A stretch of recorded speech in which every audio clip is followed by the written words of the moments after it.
I look forward to the conversation to come tonight. I'm delighted to welcome my longtime colleague Orville Schell back to New York.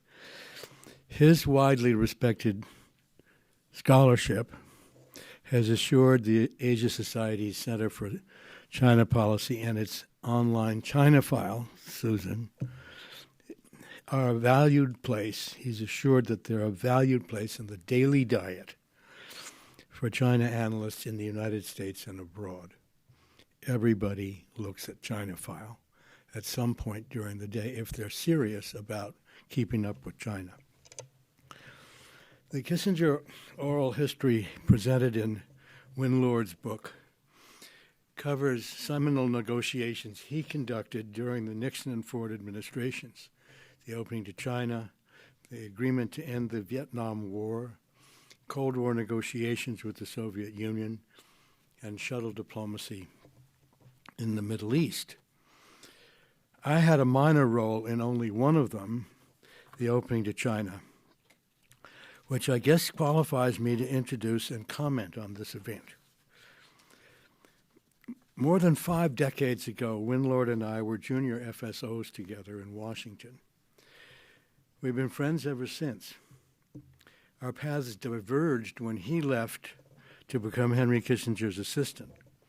I remained in the Foreign Service, studied Chinese, and served in Hong Kong and D.C. as a China analyst, tasked at the working level to make sense of both the Cultural Revolution and the Sino-Soviet fighting in 1969 at the beginning of the Nixon administration.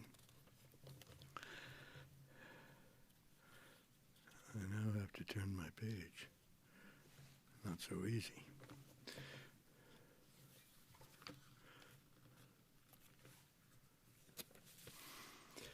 Our paths converged in 1972.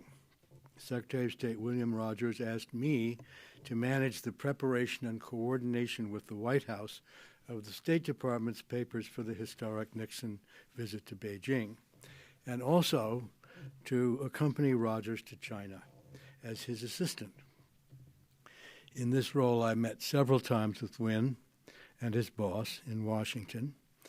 I sat quietly with Rogers in Beijing while Nixon, Kissinger, and Win met with Chairman Mao, and took notes for Rogers' conversations with Chinese Foreign Minister Ji Pengfei on concrete next steps in the new relationship. I also attended Zhou Enlai's secret, unprecedented call on Rogers in his Shanghai hotel suite. The premier, aware that State had requested some changes in the Shanghai Communique, used this opportunity to probe gently whether there were significant splits in the U.S. delegation. Rogers assured him that there were not. Before departing for home, Mr. President Nixon told me, well, from now on, you China boys are going to have a lot more to do. That was not only true, but struck me later as the catchy title for a memoir. The following year, I served in the new U.S. Liaison Office in Beijing, and in November 1973, welcomed Win and Dr. Kissinger to China in his new role as Secretary of State. This short, punchy book is not only an essential primer on the thinking of America's major living foreign policy intellect, but a potent reminder of the value of diplomacy at a time when it seems in such short supply.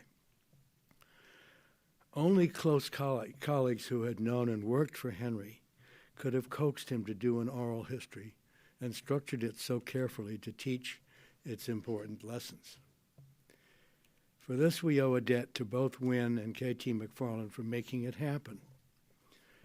Nixon and Kissinger's opposed to making policies not only valid for foreign affairs, but to making decisions of any kind.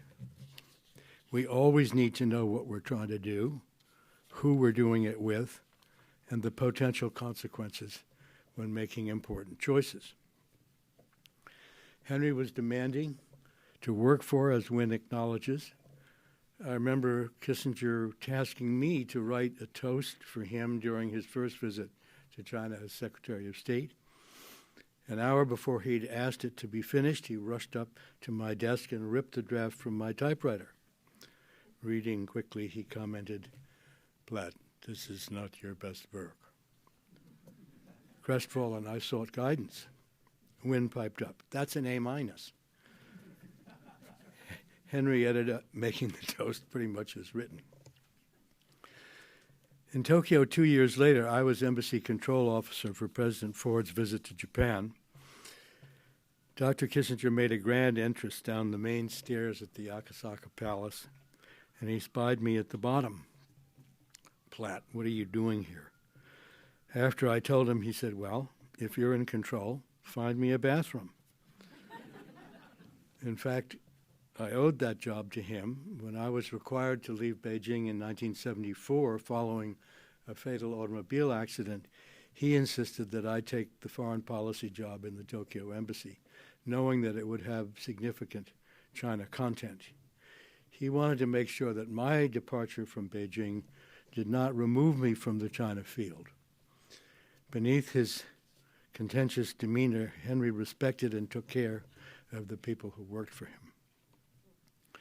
Other topics of the book, negotiations with the Vietnamese, Russians, and adversaries in the Middle East, all formed key narratives in the foreign affairs of Nixon's and Ford's presidencies.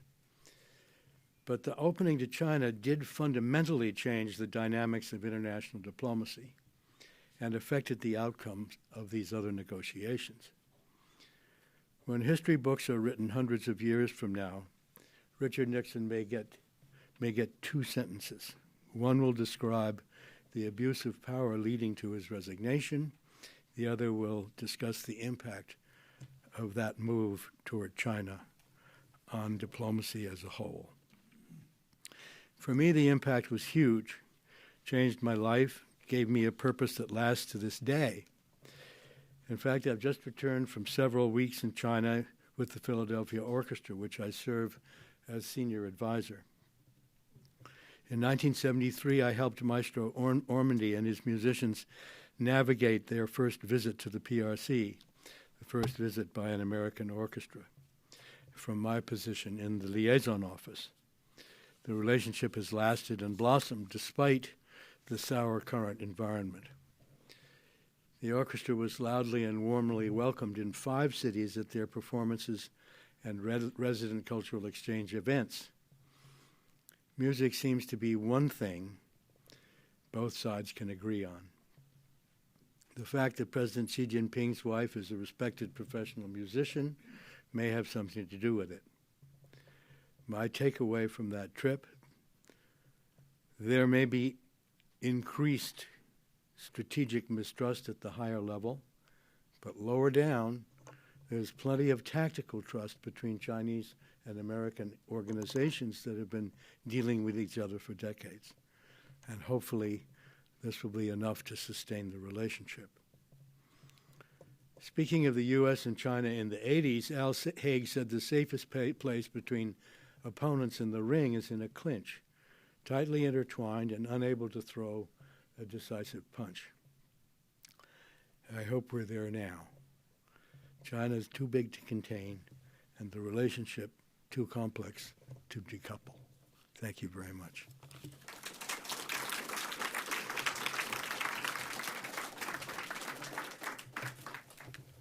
Well, good evening to all of you, and thanks for coming. And Winston, it's great to have you here.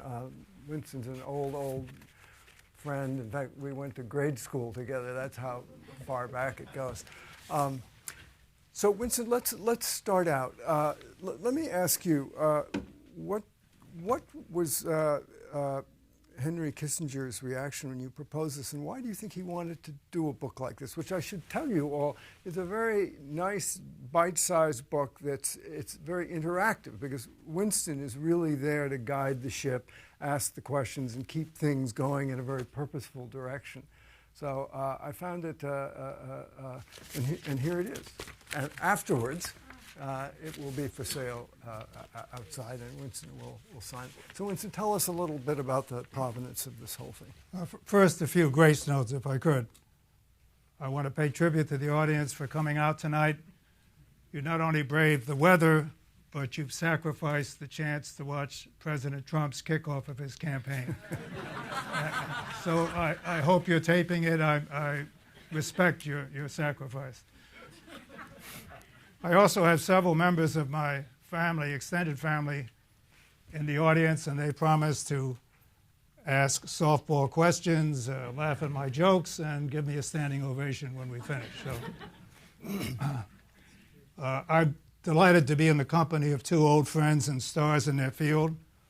I won't dwell on Nick's career. I think he's managed to cover that, so I don't have to add to it except to say he's one of the leading diplomats in our generation. As for Orville, if I write 14 more books, I'll catch up with him.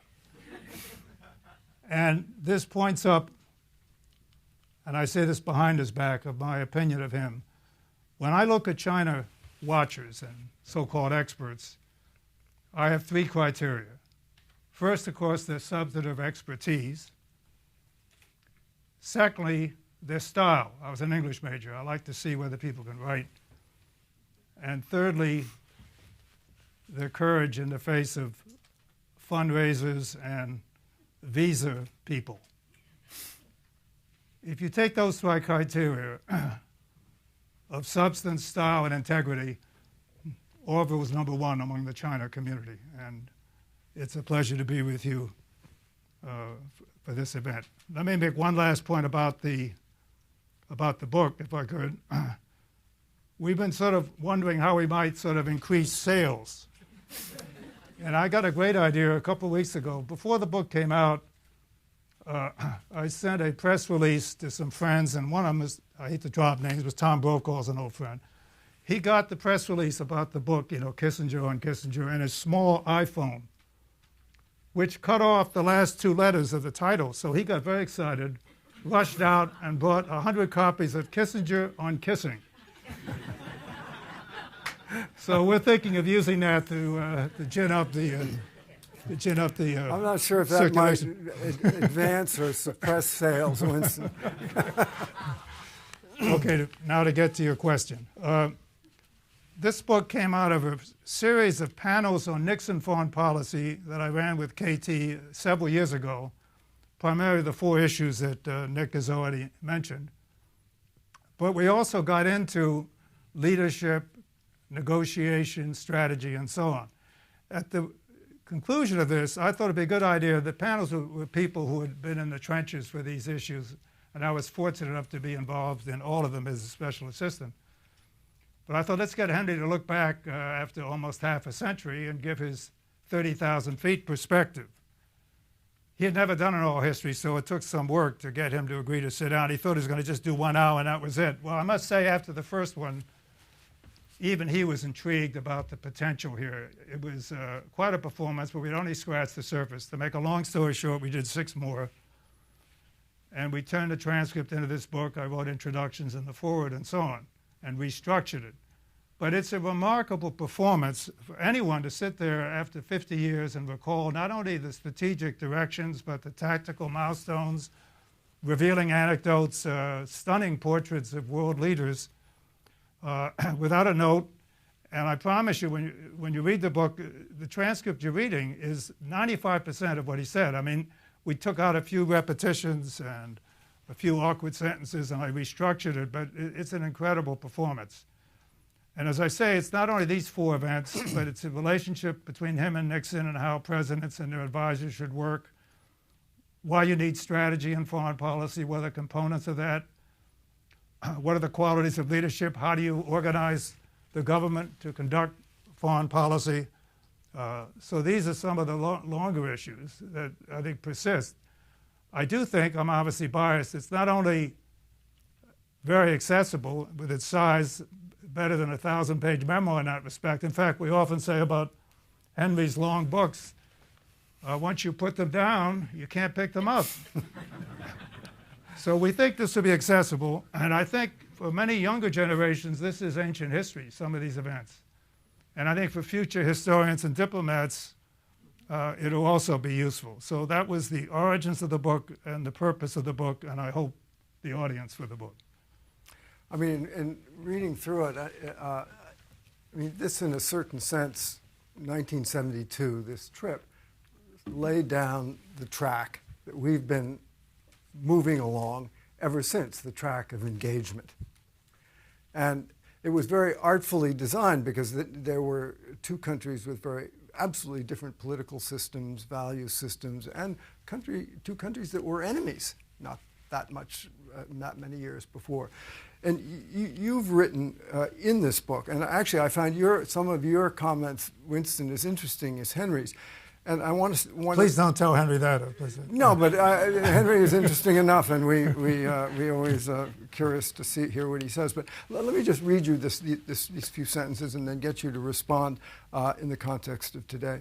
The essence of the breakthrough was to finesse differences through unilateral statements, postpone the resolution of intractable problems, and, against this backdrop, address shared strategic objectives. Now, the question that I immediately had in reading this is, do you think that strategy could work today? Well, first, let me go back and comment on the origin. That is a quote from my introduction to one of the China chapters. And the point here really was the Shanghai Communique, which is an unusual document. It's still invoked after, all these years. And I won't get into detail, but basically, in that document, the Chinese said we ought to do it this way. We gave them a draft of the typical communique, kumbaya and so on. And after all, we've been fighting each other, and in Korea, we had 22 years of mutual estrangement. So Joe and I took our draft, came back the next day, having talked to the chairman, and almost literally threw it on the floor and said, this is ridiculous. We fought each other, we've been enemies. To try to pretend that we're going to cooperate on all these issues will make our friends nervous, will confuse our domestic audiences, and won't be credible. So let's each side set forth one's own position, whether it's ideological or specific issues, and then where we do agree, it'll have more credibility, and it'll be less unsettling for our various audiences, more credible. It actually was a brilliant idea. That was the good news. The bad news is we had about 48 hours before we were leaving. This was in October, a few months before the president's trip. You always should do communiques ahead of time. That's one lesson for today. Don't go into a summit without knowing where you're coming out. So Henry asked me to do a redraft of the whole thing and wake him up at 4, and then he took over at 4 and redid it. And we managed to complete the communique with the Chinese before we left in October, except for the Taiwan section, which is a little bit like Mrs. Lincoln in the play, I guess. But still, that was a tough issue. So the point here, to get back to your question, is this would not have been possible if the Chinese had stuck to their 25-year-old insistence that nothing could be discussed except Taiwan. We wouldn't even go there until we agreed through secret channels that we could discuss other issues. So people always say, we made concessions. Well, of course we did to make this breakthrough. But we kept diplomatic relations with Taiwan. We kept arms sales. We kept troops in Taiwan. We agreed to a vague one China policy, and we had to do that as a minimum. But the Chinese allowed all these other things after saying for years you couldn't do anything until you solved this issue. So that's what I meant by finessing the tough issues. The Chinese showed strategy by saying, in order to balance the polar bear to the north, the Soviets, and to break out of their isolation of the Cultural Revolution, it was worth postponing the Taiwan issue. And in fact, Mao said in our meeting, we can wait for 100 years on Taiwan. So that was their brilliance to do that. So the question is, I've carefully avoided your question so far, but I wanted to give the backdrop. Yeah. The quick answer is, no, you couldn't do that today. Why? Well, first of all, we don't have the leaders that are capable of doing it. I mean, Joe and I, on either side, Joe and I and Kissinger and Nixon were really rather, and Mao for that matter, were extraordinary, and they took a strategic view. Now, it's one thing to conduct foreign policy by tactics, it's another to do it by tweets. And so it couldn't be done today because we don't have the people who can do it. Secondly, it couldn't be done with China today because we've obviously so evolved in our relationship. We'll probably get into the trajectory of that. There, we had very little business to do with them. It was mostly a conceptual approach, essentially of balancing the Soviets, but very little concrete interchange.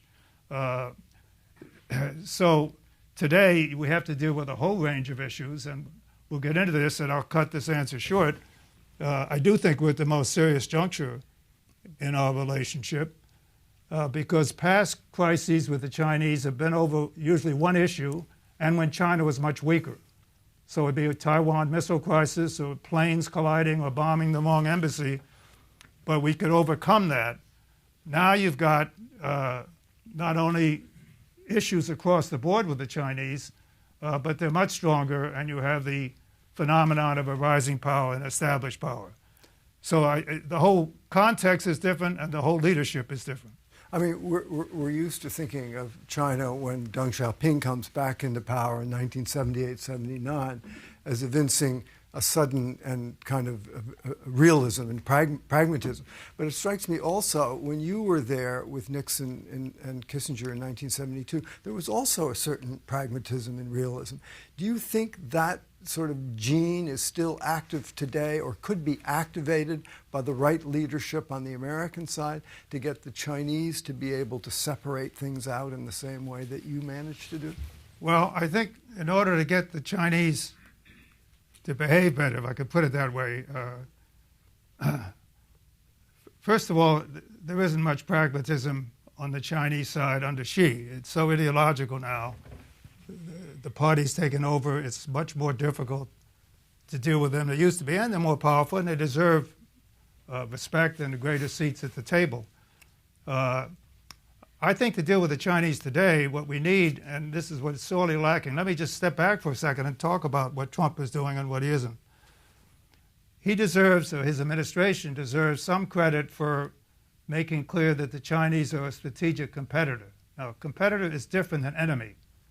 And we should compete, but it doesn't mean we have to go into a Cold War or that we can decouple or that we can try to contain them, which is impossible. But it does mean we got to step up our game. So he deserves that general recognition. Secondly, be a little more specific, he's taken on the tough economic issues in this trade dispute, and we can get back to that. Thirdly, there's been some step up in our naval presence in Asia, which is important given the Chinese aggressiveness.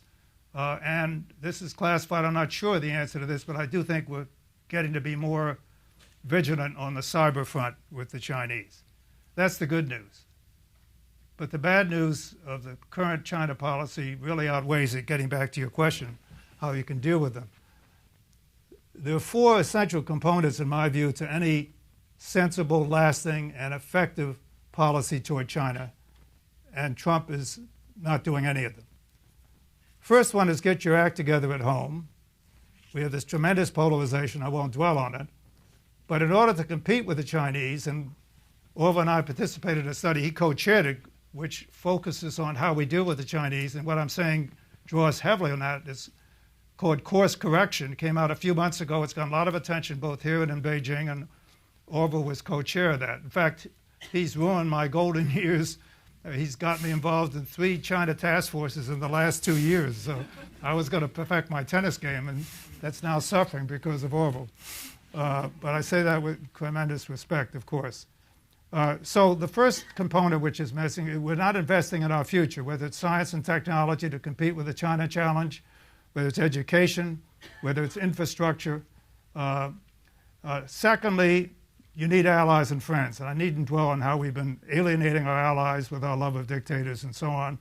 But you need them. A good example of this trade dispute, the other countries, Japan and Europe and so on, Canada, Mexico, they have trouble with China too. And we could have much greater leverage if we all work together on China instead of picking fights with our allies and dividing our side of the aisle.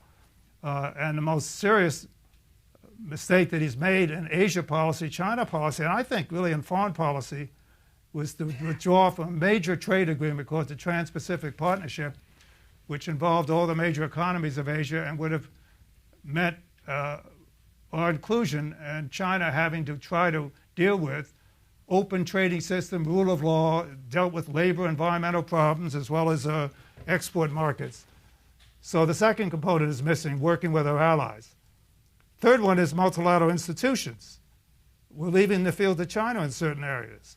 And yes, America's indispensable, but with relative power changes, we need supplementing, not supplanting, but supplementing our power, multilateral institutions as well as allies.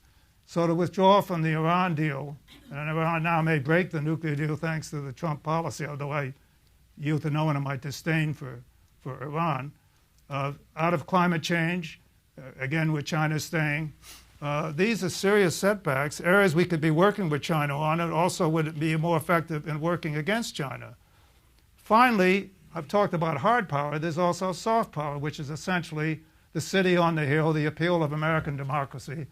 And we know what's happening in our institutions here, and the president's love of dictators and not willing to promote human rights and democracy anywhere. So hard power at home, soft power, projection, allies, multilateral institutions. This is how you deal with China. And we're not doing any of those. So let's suppose for a moment, Winston, that these problems that you identify on the American side of the ledger were remedied. It seems to me then that that would increase the pressure on China. Do you think that at this point in China's history, it would respond in a constructive way to such pressure if we had our strategy in order? Yeah, I'd say incentives and pressure. And I think if it's done intelligently with the kind of respect the Chinese do deserve, it's been an extraordinary success story economically. Politically, of course, they're going backwards. I think the kind of approach I've outlined would gain their respect, and in their own self-interest, and that's how China works, is self-interest, they would be willing to deal with this. What I would like to see, and it's not possible with either leader now. In fact, the best way, this is going to get me in trouble, but to heck with it. The best way to improve U.S.-China relations would be to get rid of the dangerous leaders in Beijing and in Washington.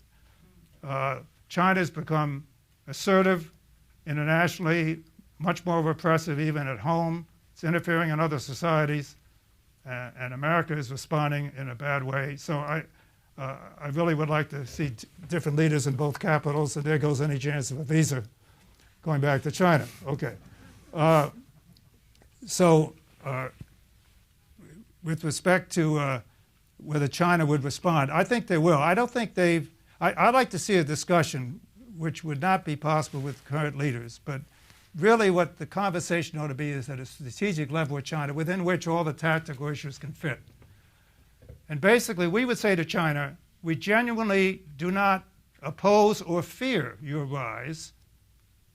We think we can compete with you. We have our own assets. You've got your problems, but we welcome it. It makes us up our game, as well as other countries that are rising. So we're not going to, it's impossible to contain you, and we're not going to decouple. We're too interdependent.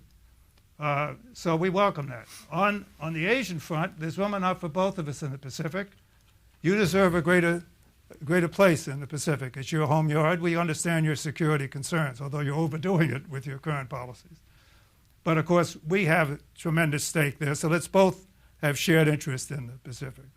And on the world stage, you do deserve more seats at the table, as does India and many other countries.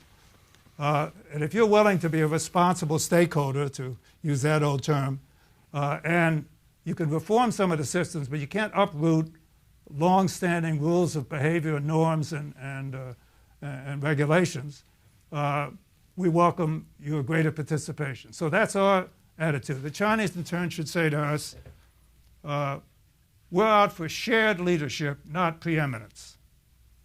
Now, you can maybe not believe them in the Middle Kingdom for 4,000 years, but that's way off. And they're pragmatic enough to know they can't challenge us really for preeminence in the near term. But they certainly can in Asia. They're already doing that. And we agree with you. In Asia-Pacific, we can both have interests. We're not trying to drive you, America, out of the Asia-Pacific region. And on the world stage, we have some issues we'd like to raise because this system is set up without our tutelage. But we're not trying to overthrow it. We think it's basically helped us develop economically, and we can't complain about that. This ought to be the kind of strategic understanding. It's the kind of discussions that Kissinger and Zhou Enlai had. It's impossible today with the evolution of both countries and the leaders of both countries, but that to me is the ideal situation. So if you could have a strategic canopy like that, and then the components of American policy that I outlined, I think you could have a responsive China, and that we could, in fact, compete peacefully. You know, to get back for a moment to Henry Kissinger, I mean, you quote very interestingly Immanuel Kant, and who says the obligation to defend freedom and the necessity for coexistence with adversaries are always, in a sense, in a state of contradiction. So, I mean, this was obviously a very complicated equation in Henry Kissinger's life. You know, what quotient of each of those do you bring into your strategic consideration of any diplomatic discussion? How do you think he changed over his lifetime, and where do you think the balance of those two things is now in his final reckoning? That Kant quote has to do with the Soviet Union chapter, the dilemma in a nuclear age. How do you defend your principles and your freedom, but you've also got to survive. All your principles and freedom go down the tubes in a nuclear war. So how do you deal with the Soviets on the one hand, but resist them on the other? So and we have the same kind of challenge with China. It's an existential challenge. Yeah. The most complicated issue in foreign policy is how do you balance off values and interests? How do you balance off promoting freedom and promoting security and stability? It's a tough issue. Now with Henry, one thing that has changed is Henry has gotten more mellow as he's gotten older. But he was a pain in the neck to work with.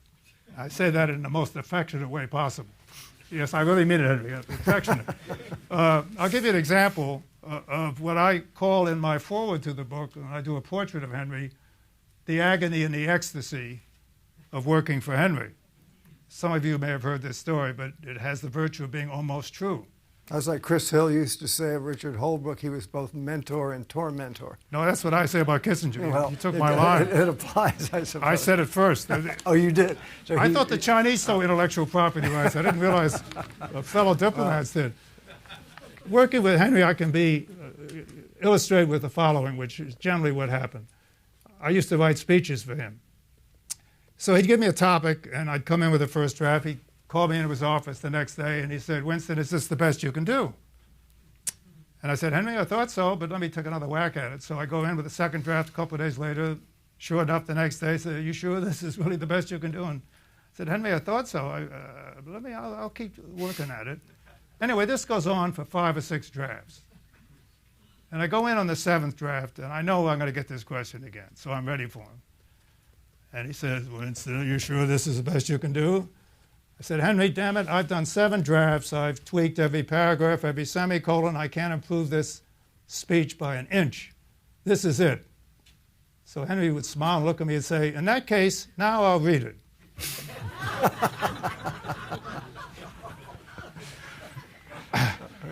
I used to tell when I was State Department, we had speech writers working for me, so luckily I was the orchestra leader, not sort of the drafter, but I told my troops when Henry dismissed the first few drafts, save the best paragraphs, we'll put them back in later and he'll take them. But in all fairness, he was fantastic, for example, on speeches. Now, I say that to illustrate, yes, an agony, and usually he'd ask me to do the speech just as my favorite Redskins were kicking off on a Sunday afternoon. But so he stretched my nerves and he stretched my patience. But he also stretched my horizons and my capabilities. And so I'll always be grateful to him for that. A couple other points at him, and we'll get back to your question, which I've either avoided or forgotten. Well, I'll remind you. Yeah, okay. He, in terms of his temperament, I know, remember your question, I'll get back. In terms of his temperament, he was very cool when there was a crisis. I'll never forget, in October '73, he was due to give a speech at the United Nations in a day, and we were down on the final drafts.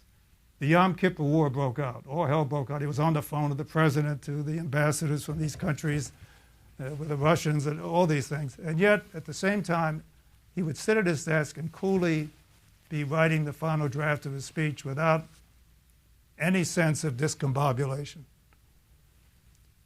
But he would get excited over little things. On the secret trip to China in July '71, I was fortunate to be with him on that.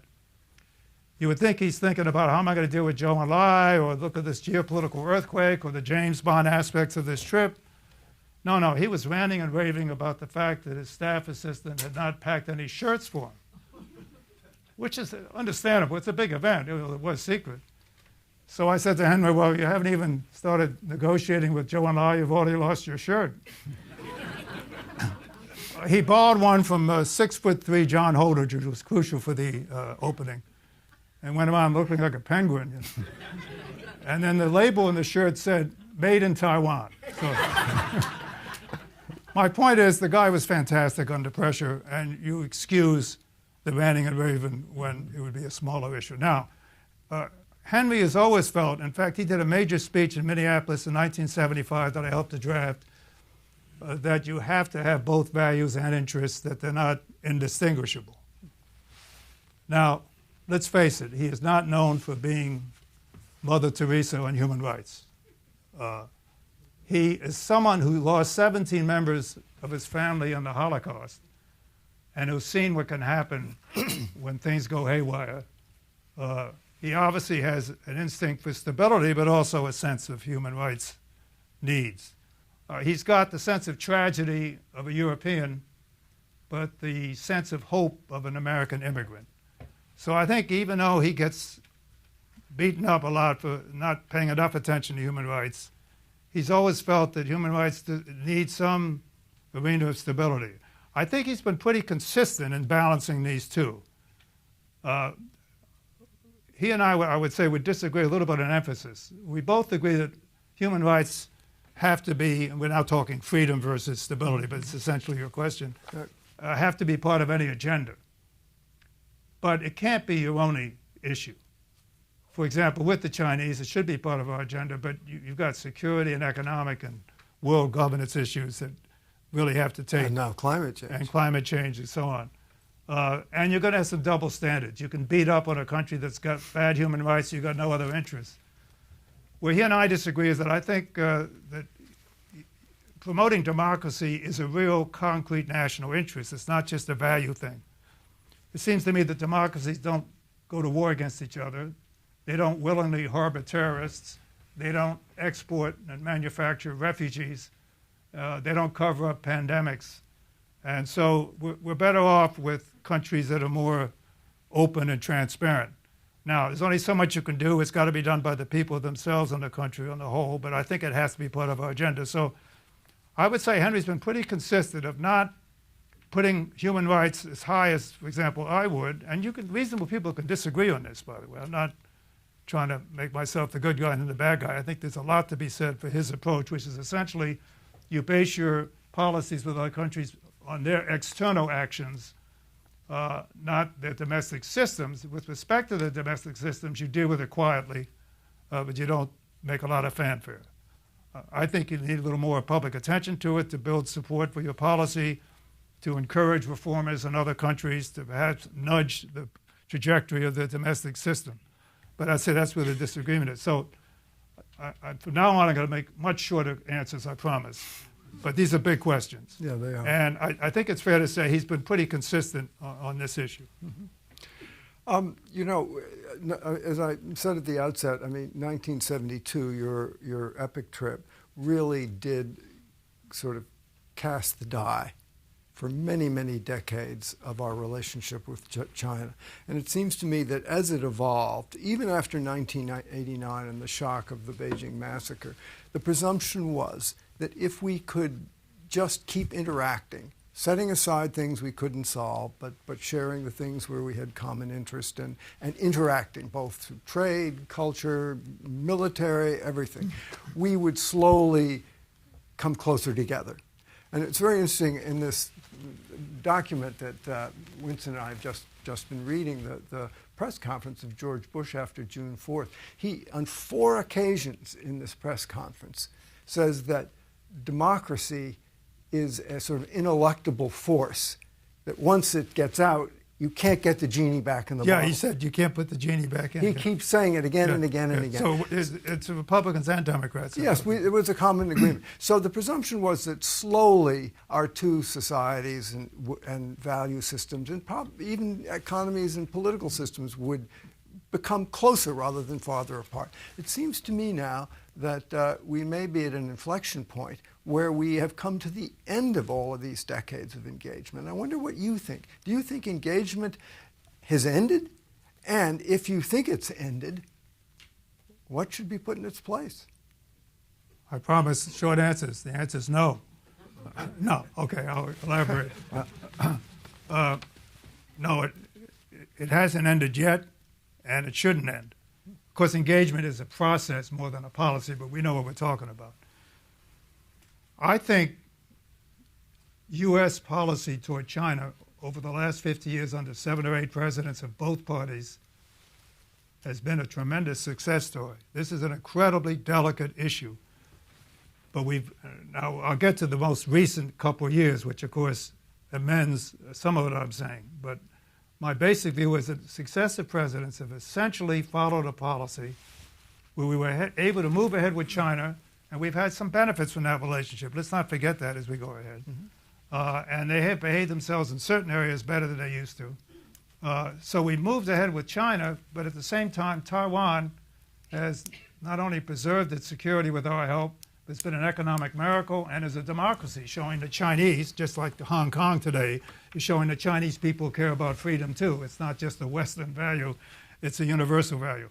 So I think on the whole, the policies that we followed were well done. There were tactical mistakes. I think Bush was too soft after Temperament, for example.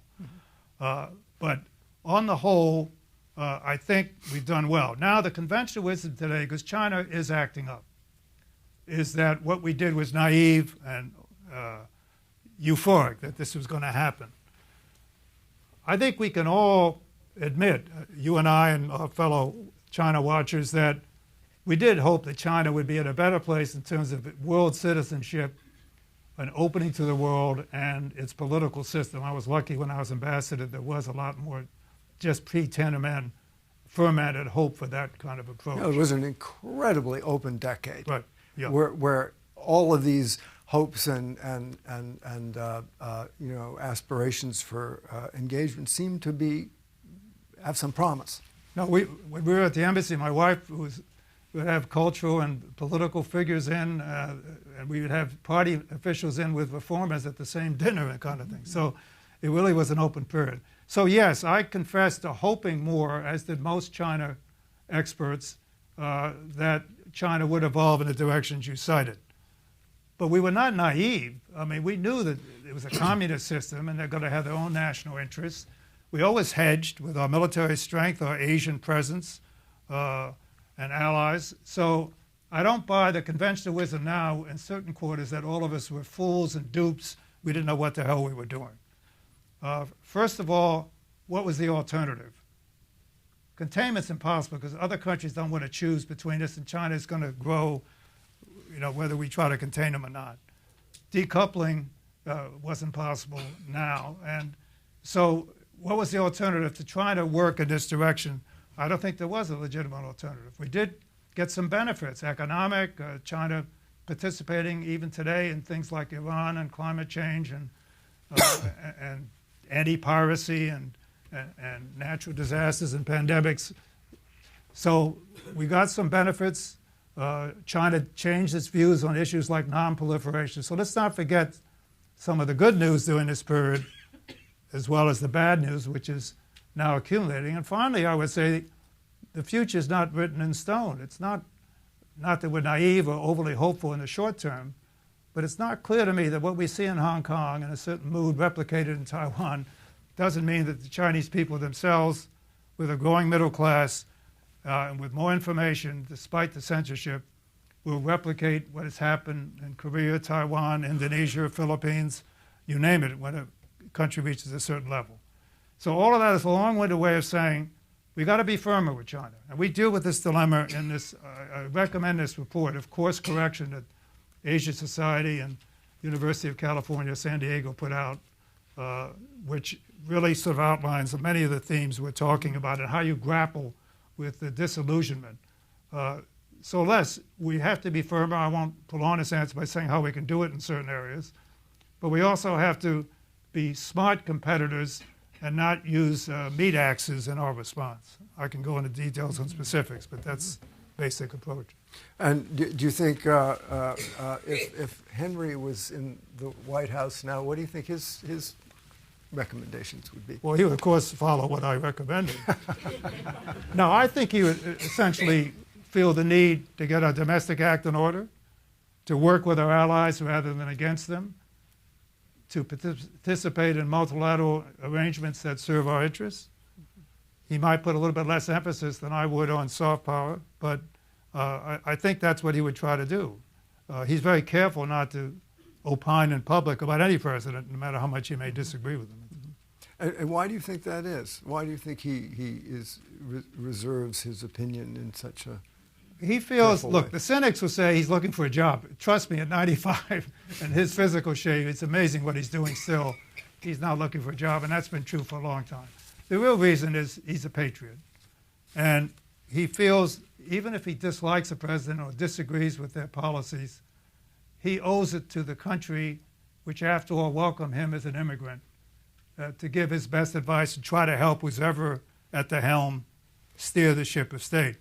And so he has counseled presidents of both parties. He's always done it. When he has an op-ed piece, he will not make it personal, and he will try to be respectful, but he'll disagree where it's important. So this has been a consistent theme of his, and one which I respect. Mm-hmm. So when you were there with him and President Nixon, I mean, Taiwan was the thing that really, the thorniest issue of all. You didn't resolve it, and then it became an issue again right away. And then when we recognized China in 1979, when Jimmy Carter invited Deng Xiaoping to Washington, it still remained unresolved. And now we have this very successful democratic, what do we call it? We can't call it a country. We're not supposed to call it a country, a land. How are we going to resolve this thing? And China refuses to renounce the use of force. It still stakes a territorial claim that it calls a core interest, in other words, non-negotiable, no discussion, ours. Right. So what do we do with that? Well, the situation in Taiwan is heating up. We have enough problems with China without the most sensitive one coming back to haunt us again. Mm-hmm. Without getting in the weeds, the current president is from the Democratic Progressive Party, which basically someday would like independence.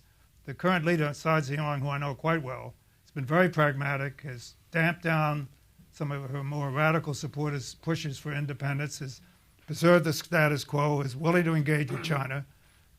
She wouldn't buy on to a political formula that the Chinese wanted on one China in order to talk, again, without getting in the weeds. So I put much of the blame of the current tensions on China. They are stepping up their military preparedness, conducting drills, entering into airspace. They're squeezing Taiwan diplomatically, taking away some of their diplomatic partners. They're not even letting them observe in the WHO, which is the one area that they tolerated before. They cut off all communication with Taiwan, all because they feel that Tsai has to agree to their formula. They could have found some other formula. So in my view, the way to stabilize the current situation, if we could do it, and I just met with some people from the Taiwan Affairs Office in the State Council, which is in charge of their Taiwan policy. I think each of the actors in this, the three main actors, ought to make the following intentions known. It's politically impossible, but again, I'm telling you what I think would be the best way to at least currently stabilize this situation, which the Chinese so far have been pretty pragmatic. They haven't tried to use force, they've not renounced it, but they haven't forced timetables, and they feel time is on their side. I think with growing Taiwan identity and what's happening in Hong Kong with the one country, two systems policy, et cetera, I don't think time necessarily is on their side, but they feel the economic and diplomatic pressures on Taiwan will bring him around. Now, Xi may feel he needs more urgency for his legacy, but we'll have to see. I would like to see China, again, it's not going to happen, but ideally to stabilize the situation.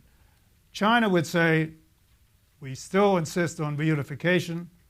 We still won't renounce anything, prefer, however, strongly peaceful resolution.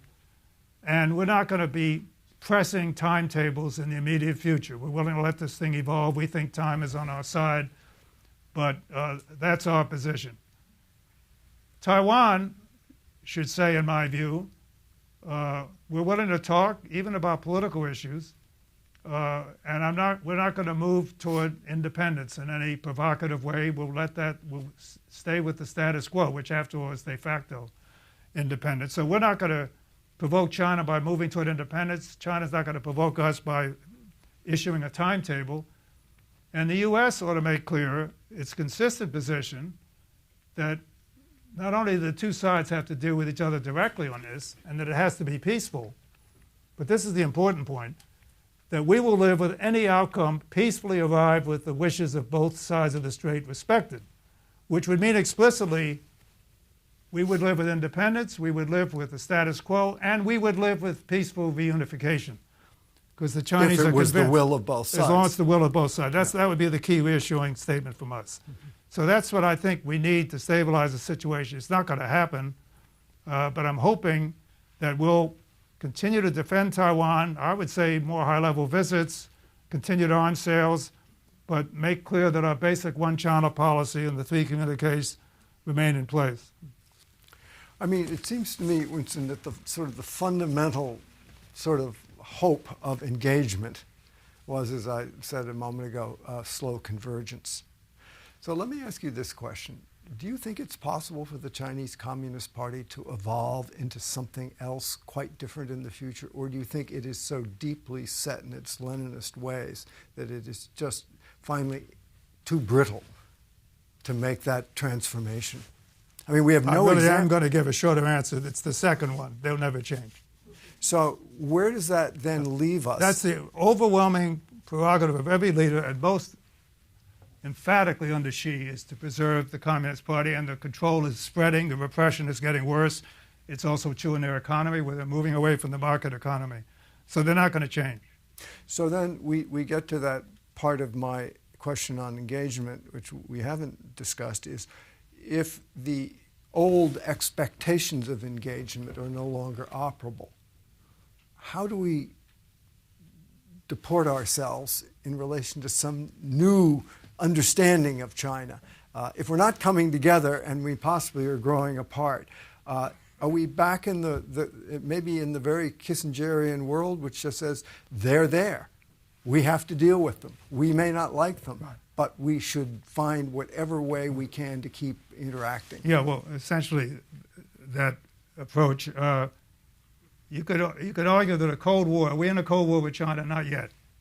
Some people are saying, it should be. I disagree with that. It's got essentially three features. One would be ideological rivalry. Now, for a long time, China said, your political systems, all you other countries, up to you. We're not trying to export ours. That's beginning to change a little bit. We can get back to that. But we're not there yet, where they're like the Soviets were during the Cold War. Yeah, describe that a little, because that's interesting that that's this incipient China model. Yeah, could I come back to that and remind me so I can finish the other thought? The second one would be military or geopolitical confrontation. That's growing, whether it's their aggressiveness of the South China Sea or squeezing Taiwan or Hong Kong, and so on, building up their militaries. And here, we've got to just avoid accidents and miscalculation, and we need military dialogue to do that. So we're not there, thank God, or not, and either side wants a war, but the problem is accidents and mismanagement because of Chinese and naval presence in the East and South China Seas, and our response is a real danger of accidents. And the third one, in a Cold War definition like we had with the Soviets, is economic decoupling, where we don't really have much interchange. We have such an interdependence economically, trade and investment with China, that it's really impossible for the countries to totally, without upsetting the entire global system, withdraw from each other. So those three factors mean we're not quite in a Cold War. We're not going to get them converging toward us. It's not going to happen, at least under this leadership. I don't rule out for all time they're becoming a more open society, and we should hold out that hope and nurture it as best we can. Yeah, Hong Kong offers Hong Kong is the most, tantalizing. I think the demonstrations in Hong Kong are the single most hopeful event on the world scene I've seen in months. At a time when democracy and human rights are under attack across the world, led by our own president, it's really heartening to see these people in Hong Kong. 2 million, it's one out of every 3 or 4 Hong Kong people in the streets. And this in a city which had the reputation very few years ago about being the most unpolitical, sort of money-grubbing, politically conscious. Right. And it's the young world. people above all who are leading it. So the Chinese have a real problem. This is a real challenge to Xi, by the way. So I do think we're going to have to live without illusions. It doesn't mean we're going to be great friends or strategic partners, but we can respect each other and have smart competition. And here I think we ought to be self-confident if we can get our act together. China's got 14 neighbors with nuclear weapons, terrorists, past border disputes. We've got Mexico, Canada, and 2 oceans. We've got energy independence. They've got tremendous. We have a demographic situation where our society, if we don't screw up immigration like we're trying to, has got an advantage of not graying and aging like China. We've got an entrepreneurial system and innovation. We've got military and other assets. We've got the best universities. To say that we can't compete with China is absurd. And China's got huge problems, not just their borders, but their economic contradictions of whether they have stability in the short run with stimulus or whether over the long run their debt piles up and the whole thing collapses. So we should be able to live with them without illusions and with self-confidence. And so it'll be a cool relationship, but it doesn't have to be a hot relationship. So before we get to questions from you all, let me ask you one more, Winston. Were you surprised after 1989 that they did get the genie back in the bottle and that they actually did it very successfully? Certainly disappointed. I guess if it forced me to use the word, I would say surprised. I didn't expect immediate Jeffersonian democracy in China after Tiananmen, but I was hopeful, as was my Chinese-born Shanghai wife who covered this for CBS when she was there. Because people sort of think now, by the way, that Chinese young people don't think about it because they don't know about it, most of them. It's been totally erased from Chinese history along with a few other things. But those of us who remember Tiananmen, a lot of people say, yeah, it was tremendous, great student demonstrations in Beijing. No, that wasn't it. There were demonstrations in about 300 cities. They were not just students, but party members, government officials, journalists, PLA, marching in the streets.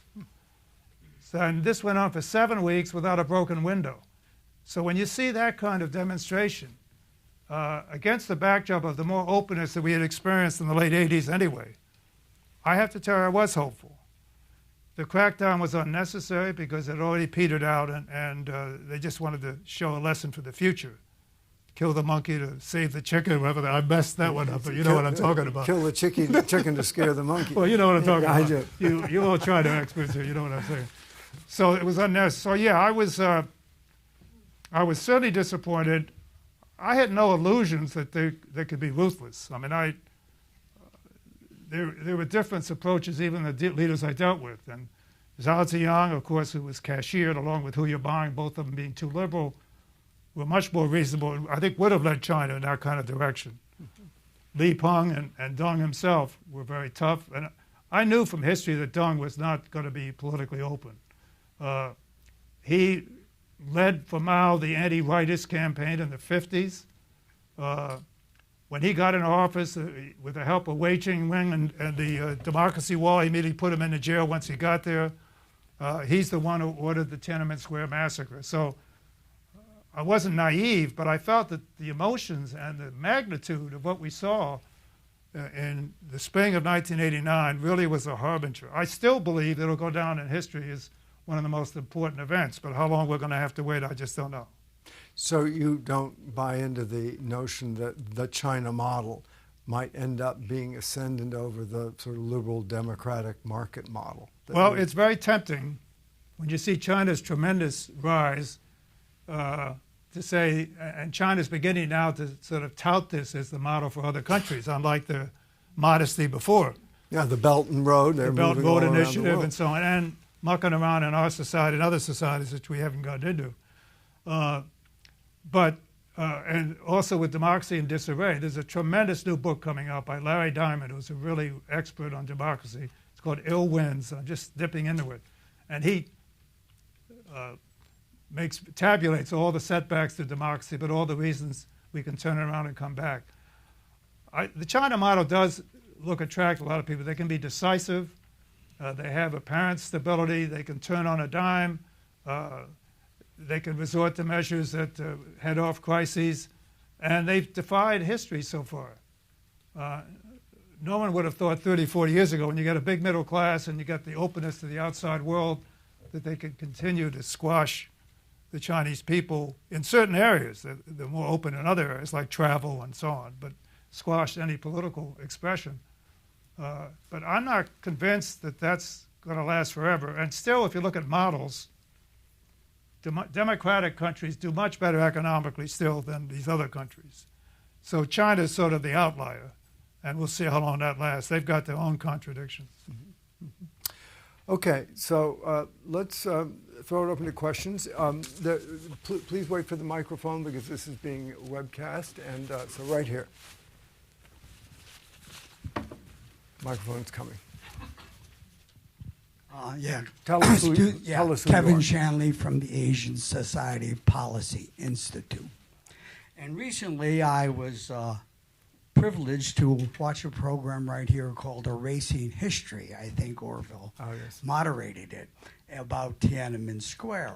And I've been thinking about that, and also in relationship to a BBC program I recently saw on Xinjiang and the Uyghurs. And the impression I got is the Chinese are actually committing cultural genocide there. Thousands of people in what they call education centers, euphemistically, and then actual prisons. And I'm wondering why our government hasn't said more about that. And also, Winston, I wonder what Henry Kissinger's reaction to that might have been. You said he wasn't Mother Teresa on human rights. Would he have been able to ignore that? Okay. Which is well known. Couple points. And from now on, I want to get Orville more in this conversation. No. You've been asking the questions. Your book, Winston. You should have the answers as well as the questions too. What's happening in Xinjiang is just horrendous. And we're talking about 1 to 3 million people in these camps at one time or another. You've got surveillance systems, and they're trying to erase any elements of Muslim culture. Well, the reason we haven't spoken out is President Trump. First of all, he doesn't care about human rights or democracy. He's too busy looking at love letters from Kim Jong-il and believing Putin over his own intelligence apparatus. And he just had a friendly call with President Xi of China, by the way, which is probably good news. They'll come up with a deal. Trust me. Don't worry about this trade breakdown. There'll be some kind of phony deal, and they'll kick the can down the road, which is not all bad, but it's not going to be the greatest deal ever made, which is what Trump will say. So we haven't spoken on it. Of course, in addition to his aversion to democracy and human rights, they happen to be Muslims. So who the hell cares about Muslims, right? So that's why we haven't spoken out. That's the short answer. Henry would certainly speak out on this. Look, he doesn't promote human rights as vigorously as others, at least publicly. But this is so outrageous that he would clearly take a stance on this, in my opinion. Okay, we have a question, a gentleman right back towards the end. Hi, my name is James. Thank you so much, both of you, and Ambassador Lord. Thank you so much for your many years of distinguished public service. My question relates to values and interests, the comment you made earlier today. Could you interpret for us what you think China's perception of our current values are, and how have they changed since the period on which this book is based? Okay, I'm going to insist that Orville take the first crack at this question. No, you take it. He's the world's greatest expert in that kind of question. No, I will embroider after you. You will edit me. Look, they're communists. They have disdain for democracy as being inefficient, and they have fear of democracy as challenging their rule, they being Xi and his cohorts. So they think we're a mess. In fact, they began to be more assertive in China in the year 2008, which I think is a crucial year. That was the financial crisis, of course. There's also the Olympics in Beijing, was sort of their coming out party as a great power.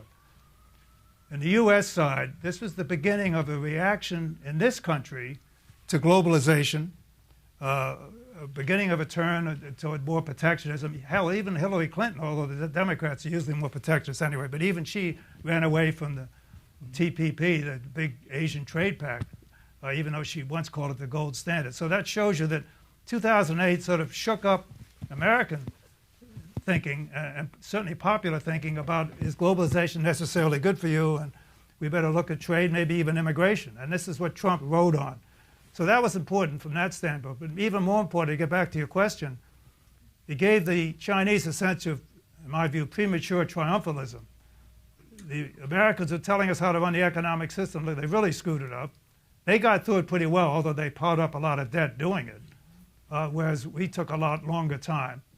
And ever since then, particularly under Xi, starting in 2012, they have become more assertive, partly because they feel we're not that effective because of our system, to get back to your issue, and they're very nervous about their own security. So they've been assertive in South China Sea and East China Sea. They've been protectionist and mercantilist economically. They've been fooling around in our society and other societies. So this is, we can date this, and of course above all the repression, including Xinjiang under Xi, but it goes back 2008, but it reflects, to get to your question, a disdain for our value and a fear of it. The color revolutions in the early 2000s really scared them. They have disdain for Gorbachev, who they felt threw away the Soviet empire by premature political openness. And so they're not going to change, as I said earlier, and it's fueled by both disdain and fear. Yeah, I mean, I would agree that, you know, when Winston was ambassador, he described that this period of immense openness, when one had the sense of our cultures and our systems and our economies sort of beginning to merge together in a way that made the future was not certain, but it didn't look like we were on these very rigid and kind of collision courses. Now what I fear is that we're heading off into something which could be perilously close to Sam Huntington's notion of a clash of civilizations, where values that derive from the notions of political system are colliding in the most tectonic way.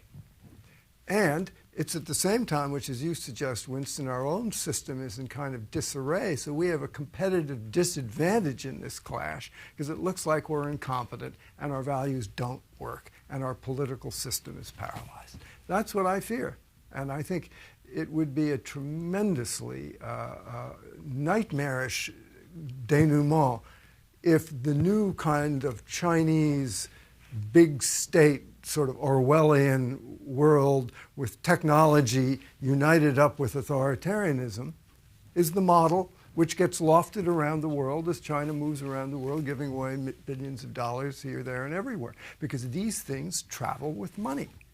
You set up 5G Huawei in Africa, you don't just get 5G, you get the whole package. And a lot of states want the whole package.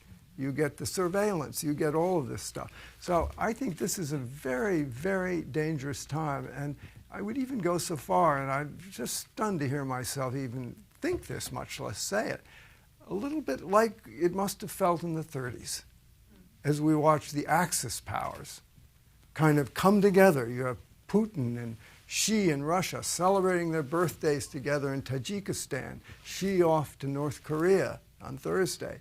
I mean, this does not look good to me. Well, I fully agree with that. I still have enough confidence. I think a lot depends on where we are in a couple of years in this country. Yeah, absolutely. Because we got to be a leader in this field, and it doesn't have to be arrogant, but we've got to stand up for some of these values, and we got to make our own system work better as a city on the hill. You know, that's the paramount foreign policy question. It isn't even a foreign policy question. Okay, right here, the gentleman in the. Hi, thank you very much. Do you think the events that have happened in Hong Kong or the past week or so, do you think that weakens Xi going into the meeting with Trump in a few weeks? Well, the question is, does it weaken him more generally, not just for this right. meeting? Well, The answer is yes. I think it does weaken him, but I don't think in a fatal way for his standpoint. And the fact he's in North Korea strengthens him. So a lot of moving parts here. But I won't elaborate on Hong Kong any further. We get to more questions, but I really think it's a very hopeful development and a real headache for Xi. If he backs down, he looks weak, and even his opponents within China, who don't necessarily like him being president for life and so on and controlling everything, might get some encouragement. I'm not going to exaggerate that, and we don't know. It's totally opaque in there. We don't know what's going on, essentially. But so he can't look weak.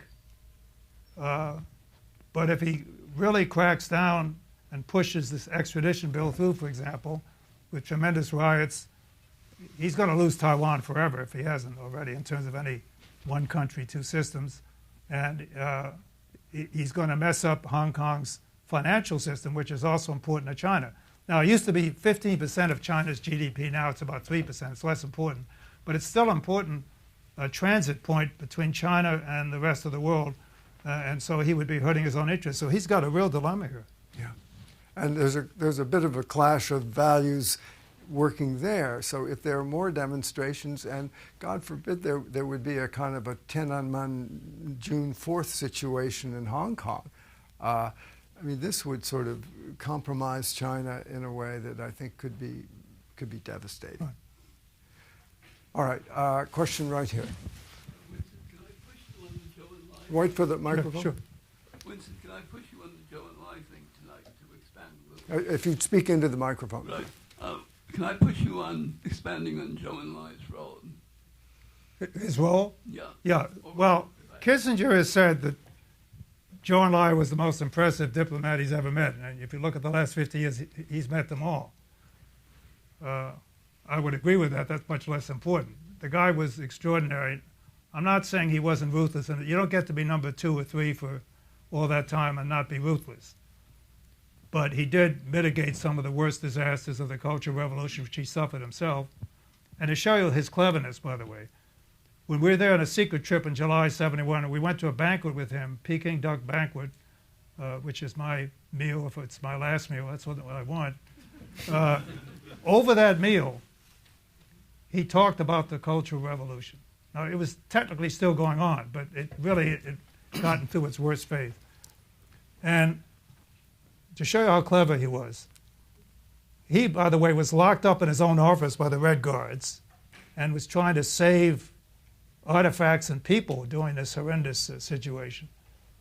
So he obviously didn't like what happened. But he also wanted to stay number 2 to Mao. And so he basically said, I'm not doing this verbatim, but saying, you know, a lot of people think the Cultural Revolution was a mistake, that it was too radical, too many people got hurt, things went overboard, too much destruction. A lot of people think that. But Chairman Mao had a much longer view, and he could see the long-term need to rejuvenate the party and clean up the bureaucracy. And so what he was doing was saying, like a lot of people, this thing was nonsense. But when he sends the transcript of the lunch to Mao, he's still saying he's the far-sighted one. Now, the guy was extraordinary, not only in his knowledge, his negotiating skill. He was very tough to negotiate, but fair. And he always put Chinese interests there, but he could find a way to sort of reconcile with your interests. He would speak in elegant Mandarin fashion, total contrast to Mao, who was sort of like a union leader and used pithy phrases and so on. But he had great subtlety. I mean, well, one of our secretaries got sick on the trip. He sent over his personal doctor. But more significantly, on one of our trips, February '73, we were wrapping up the last night with Zhou Enlai. But the previous few days, Henry and I would walk around the guest compound outside the guest house, which we knew was bugged, so we could discuss tactics out of the reach of the microphones. But every time we came to a certain bridge, a PLA guy popped up and we couldn't go across it. We didn't know why. We could go anywhere else. So we, of course, talked about this in the guest house, therefore probably overheard. Anyway, make a long story short, the last night with Zhou Enlai, and Kissinger finished their conversation, and Zhou Enlai makes the extraordinary gesture, because of protocol difference, that he would walk Henry back to the guest house. So he walked Henry back to the guest house, but guess what? He walked us over that bridge. So this is the kind of person he was. Now, there's certain poignancy to this man. there's a certain debate in certain quarters, I would agree. Some people felt he was a facilitator for Mao and he allowed him to survive. Others felt he mitigated the worst disasters, and it's a good thing he was around. But his loyalty to Mao was rather incredible when you think about it. In 1976, both he and Mao were sick, and the issue was going to be who's going to take over the succession. The good guys, the moderates, a la Zhou Enlai, or the bad guys, the Gang of Four, a la Mao, and so on. Zhou was dying of cancer, needed an operation. Mao was intent on outliving him to manage the succession, refused to let Zhou have an operation. Now, I don't know whether Zhou would have survived anyway, but he died. Knowing that Mao had prevented him from having an operation, what was the last thing he said on his deathbed? Long live Chairman Mao. The last point I make is, as dominant and as charismatic as Zhou was in our meetings, when we went into the meetings with Mao, and I was fortunate to be in 5 of these, every one of those, Zhou never said a word, was not only deferential, but almost obsequious. So you could see why he felt he had to do this to survive. So a man of contradictions, but overall an incredible diplomat. So you all be interested, within Winston's book here, there's a photo of Winston with Zhou Enlai and Mao Zedong and Kissinger. But there's a little story to this photo, is there not, Winston? Yes, well, I have to, all right.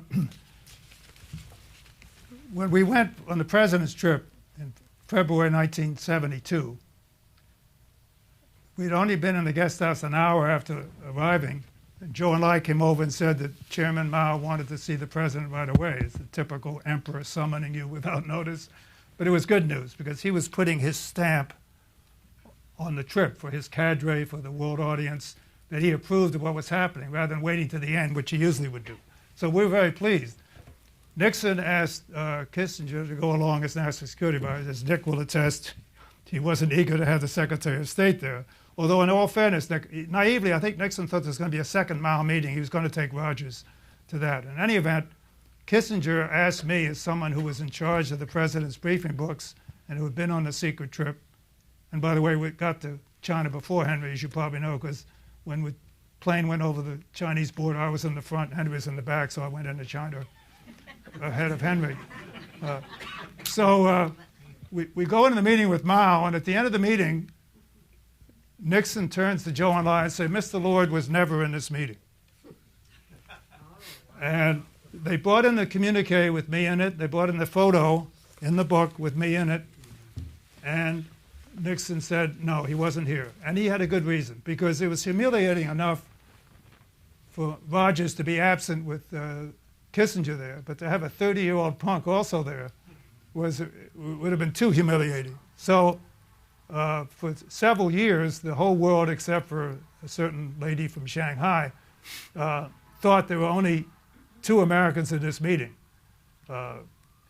Flash forward a year later, we're on a Kissinger trip only, no president, and we're meeting with Zhou Enlai late at night, and Zhou gets a note from Mao's grandniece saying that Mao wanted to see Dr. Kissinger and Winston Lord. Now, Mao wouldn't have known me from Lady Gaga, I don't think. But in any event, he might have known Lady Gaga. So that was there. Again, Zhou Enlai is so clever in these things. I was in the meeting with the American delegation, by far the lowest on the totem pole. We had Brent Scowcroft, we had George Bush, we had Phil Habib, all household names. Everyone outranked me by several layers.